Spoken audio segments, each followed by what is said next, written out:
ഞാൻ പണ്ട് ഈ ഫോൺ ഒരുപാട് കാണുമായിരുന്നു. അന്നൊക്കെ ചെറിയ പുസ്തകങ്ങള്, ചെറിയ VHS കാസറ്റ്. നീ അങ്ങനെ വല്ല ശീലമുണ്ടോ? നിനക്കത് എങ്ങനെയാണ് നീ അതിനെ കൺസീവ് ചെയ്യുക? നിന്റെ കോൺസെപ്റ്റ് എന്താണ്?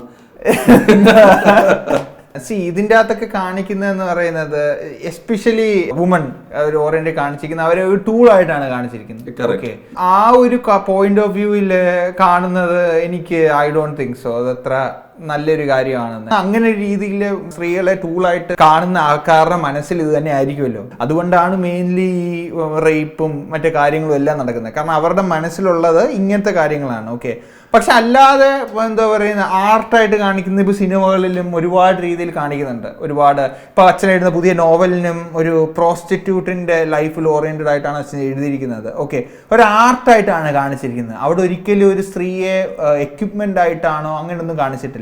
ഓക്കെ, പക്ഷെ എവിടെ അങ്ങനെ കാണിച്ചിട്ട് പോണോഗ്രഫി അശ്ലീലം കാണിക്കുന്നു അത് വളരെ തെറ്റാന്നാണ് ഞാൻ പറയുന്നത്. അതീവ 100% ശരിയാണ്. കാരണം എന്താ വെച്ചാൽ ലൈംഗികത എന്ന് പറഞ്ഞാൽ കുറച്ച് മുമ്പ് പറഞ്ഞ പ്രണയത്തിന്റെ പ്രോഡക്റ്റ് ആണ്. അത് വെറുതെ ഒരു ഇതെല്ലാം കൊമേഴ്സ്യലൈസ് ചെയ്യപ്പെടുന്നതാണ്. ഒരു സ്ത്രീയെ ടൂളാക്കിയിട്ട് അതിന്റെ ലെങ്ത് എത്രമാത്രം വലിച്ചു നീട്ടി. ഇത് ശരിക്കും പറഞ്ഞാൽ റോ സെക്സ് എഡ്യൂക്കേഷൻ ആണ് കൊടുക്കുന്നത്. അതെ, ഒരു വീടിന്റെ അറ്റ്മോസ്ഫിയറിൽ തുറന്ന് സംസാരിക്കാനും സെക്സ് എഡ്യൂക്കേഷന്റെ ഒരു പ്ലാറ്റ്ഫോം തുറക്കാനും ശ്രമിക്കുമ്പോൾ കുട്ടികൾ ഈ രീതിയിലേക്ക് മാറുന്നതല്ലേ ശരിക്കും? നിന്റെ ചോദ്യം